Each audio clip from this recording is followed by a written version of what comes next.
പെരുന്നാളിലേക്ക് കടക്കുമ്പോൾ ഒരു ഹാജി പ്രധാനമായും ചെയ്യേണ്ട കർമ്മങ്ങൾ എന്തൊക്കെയാണ്? ദുൽഹിജ്ജ 10 അഥവാ യൗമുൻ നഹർ, പെരുന്നാളിൻ്റെ ദിവസം.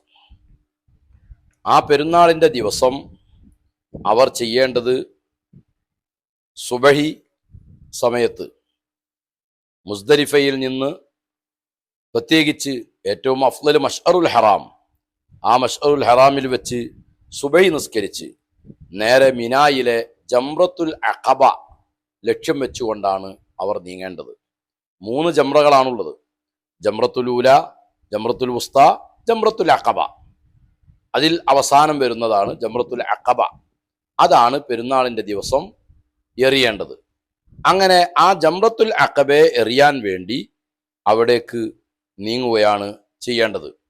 ആ സമയത്ത് തക്ബീറുകളാണ് വർദ്ധിപ്പിക്കേണ്ടത്. അതോടുകൂടെ ജംറത്തുൽ അഖബയെ എറിയുന്നതോടുകൂടെ തെൽബിയത്ത് അവിടെ നിൽക്കും. അതുവരെ ഹാജി വർദ്ധിപ്പിക്കേണ്ടത് തെൽബിയത്താണ്. ലബ്ബൈക് അല്ലാഹുമ്മ ലബ്ബൈക്, ലബ്ബൈക ലാ ശരീക ലക ലബ്ബൈക്, ഇന്നൽ ഹംദ വന്നിഅമത ലക വൽ മുൽക്ക് ലാ ശരീക ലക്. എന്നാൽ ജംറത്തുൽ അഖബയെ എറിയലോടുകൂടെ തെൽബിയത്ത് അവിടെ സ്റ്റോപ്പായി. പിന്നെ ധാരാളമായി തക്ബീറുകൾ വർദ്ധിപ്പിക്കുക. അങ്ങനെ ജംറത്തുൽ അഖബയെ എറിയുക. അതിൻ്റെ ശേഷം അവൻ്റെ മുടി നീക്കം ചെയ്യുക, അറവ് നടത്തുക, ഇഫാദത്തിൻ്റെ തവാഫ് ചെയ്യുക. ഇതാണ് അവന് പിന്നെ ആ ദിവസം ചെയ്യാനുള്ളത്. എന്നാൽ ജംറത്തുൽ അഖബയെ എറിയാൻ ഏറ്റവും നല്ലത് ആണ് പെരുന്നാളിൻ്റെ ദിവസം എന്ന് പറയുന്നത് നിർബന്ധമല്ല. എന്നാൽ അവിടെ തന്നെ ഏറ്റവും അഫ്ളൽ സുബഹി മുതൽ ഉച്ചവരെയുള്ള സമയമാണ്. അതാണ് അഫ്ളലായ സമയം. എന്നാൽ പെരുന്നാളിൻ്റെ പകലിൽ എപ്പോഴും ആകാം. എന്നാൽ അത് അയ്യാമുത്ത തശ്രീഖിൻ്റെ ദിവസങ്ങളിലും ആ ഏറ് നിർവഹിക്കാവുന്നതാണ്. വിരോധമൊന്നുമില്ല, അറവൊന്നും വരികയില്ല.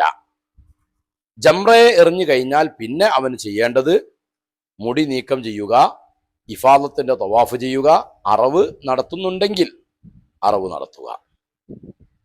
ഈ 3 കാര്യങ്ങൾ, അഥവാ മുടി നീക്കം ചെയ്യലും, തവാഫ് ചെയ്യലും, അറവ് നടത്തലും, അതിന് തർത്തീബൊന്നുമില്ല. ഏതും ആദ്യമാകാം. തവാഫ് ആദ്യം ചെയ്തപ്പോൾ ഏറ് കഴിഞ്ഞ് നേരെ മക്കയിൽ പോയി ഇഫാദത്തിൻ്റെ തവാഫ് ചെയ്ത് പിന്നെ മുടിയെടുക്കുകയാണെങ്കിൽ അങ്ങനെയാവാം. അല്ല, ഏറ് കഴിഞ്ഞ് നേരെ പുറത്ത് വന്ന് മുടിയെടുക്കുകയാണെങ്കിൽ എന്നിട്ട് തവാഫ് ചെയ്യുകയാണെങ്കിൽ അങ്ങനെയുമാവാം. ഇവിടെ മുടിയെടുക്കുമ്പോഴാണ് അവൻ്റെ ആദ്യ തഹല്ലുൽ സംഭവിക്കുകയുള്ളൂ. അല്ലെങ്കിൽ തവാഫ് ചെയ്യണം. ഈ തവാഫിന് പ്രത്യേകം സമയം ഇല്ല. ഇനി അവന് ഏത് സമയത്തും, അന്നാവാം, പിറ്റേന്നാവാം, ഇനി ഒരാഴ്ച കഴിഞ്ഞിട്ടും ആകാം, അവൻ്റെ സൗകര്യം പോലെ അവനിക്ക് തവാഫ് ചെയ്യാം. നേരത്തെ ഖുദൂമിൻ്റെ തവാഫിന് ശേഷം അവൻ സഈ ചെയ്തിട്ടില്ലെങ്കിൽ ഈ തവാഫിൻ്റെ ശേഷം അവന് സഈയും ചെയ്യൽ നിർബന്ധമാണ്. അപ്പോൾ അത് പെരുന്നാളിൻ്റെ ദിവസം തന്നെ ആവണമെന്നില്ല. എന്നാൽ സർവ്വസാധാരണയായും അധിക ആളുകളും ചെയ്യാൻ തിരഞ്ഞെടുക്കുന്നത് പെരുന്നാളിൻ്റെ ദിവസമാണ്. ആ ദിവസമാകൽ സുന്നത്തുമുണ്ട്. ഈ രൂപത്തിലാണ് പെരുന്നാളിൻ്റെ ദിവസം അവൻ ചെയ്യേണ്ട കർമ്മങ്ങൾ.